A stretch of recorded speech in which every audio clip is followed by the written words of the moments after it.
జై శ్రీరామ్. అందరికీ నమస్తే అండి. ఈ గోవిందానంద సరస్వతి అనేసి ఉన్నాడు కదా, ఇతను తిరుమల తిరుపతి దేవస్థానం వాళ్ళు ముద్రించినటువంటి ఒక పుస్తకాన్ని తీసుకొని చూపిస్తూ ఉన్నాడు. ఏమంటే దాంట్లో ఉందంట, శంకరాచార్యుల వారు హుండీ కింద, తిరుమలలో హుండీ కింద శ్రీచక్రాన్ని, ధనాకర్షణ యంత్రం, అదే శ్రీచక్రాన్ని స్థాపించినారు అనేసి దాంట్లో రాసినారంట. ఏమండి, గోవిందానంద సరస్వతి గారు తిరుమల తిరుపతి దేవస్థానం వాళ్ళు ముద్రించినటువంటి పుస్తకాలు ప్రామాణికంగా తీసుకునేదానికి కుదరదండి. ఎందుకనేసి అంటారా, టీటీడీ వాళ్ళు ముద్రించినటువంటి పుస్తకాలు ఎట్లాంటి పుస్తకాలంటే పనికి మారినటువంటి పుస్తకాలు. ఎందుకంటే తిరుమల తిరుపతి దేవస్థానం పాలక మండలి అనేది ఎప్పుడో భ్రష్టు పట్టిపోయింది, సరేనా. గతంలో ఇప్పుడు 4-5 సంవత్సరాల క్రితమే మేము కాదంబరి అనేటువంటి పుస్తకము, దాంట్లో లక్ష్మీదేవి గురించి ఎట్లంటే ఎట్లా కించపరుస్తూ శ్వేతకేతకుడు అనేటువంటి మునిని చూసి గర్భం దాల్చి బిడ్డను కనేసి వాని చేతిలో పెట్టింది, ఆ బిడ్డ నీకే పుట్టినాడు అనేసి పనికి మాలిన సొల్లు కథలు రాసి దాన్ని ప్రింట్ చేసి సోషల్ మీడియాలో, వెబ్సైట్లో రిలీజ్ చేస్తే దాన్ని ఖండిస్తూ మేము వీడియోలు చేసినాం, మాట్లాడినాం, సరేనా.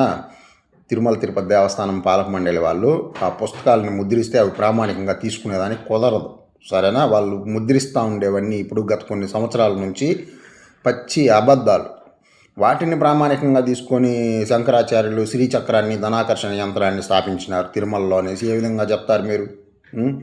సొల్లు కథల్ని మీరు సన్యాసంలో ఉండి కాషాయ వస్త్రం ధరించి మీ సన్యాసం అనేసి చెప్పుకునేటువంటి వాళ్ళందరూ చెప్తా ఉండేవన్నీ పచ్చి అబద్ధాలే.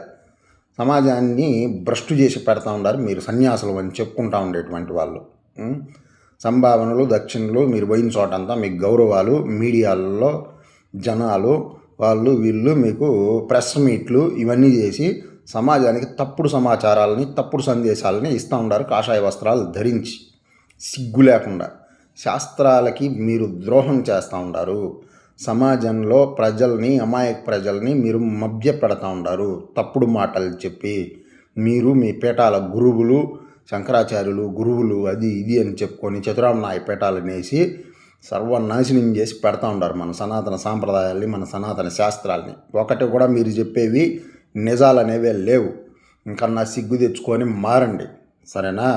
నిజాలను తెలుసుకోండి పూర్తిగా. మీ హనుమత్ జన్మభూమి అనేసి మీరు చెప్తాం, మీరు ఉండే పీఠం అది హంపి, అంజనాద్రి అనేది మీరు ఒకటి చెప్తారు. తిరుమల వాళ్ళు ఏమంటే లేదు, ఆంజనేయుడు ఆడనే పుట్టినాడు తిరుమలలో అంటారు. ఇంకోటి మహారాష్ట్రలో త్రయంబకేశ్వర్ దగ్గర ఆడొకటి ఉంది హనుమత్ జన్మభూమి అని వాళ్ళు ఒకటి చెప్తారు. ఆడబుట్టినాడు ఎందుకే హనుమంతుడు? ఒకటికన్నా తెలిసిన నిజాలు దాన్ని తేల్చుకోండి ముందు, సిగ్గు లేకుండా.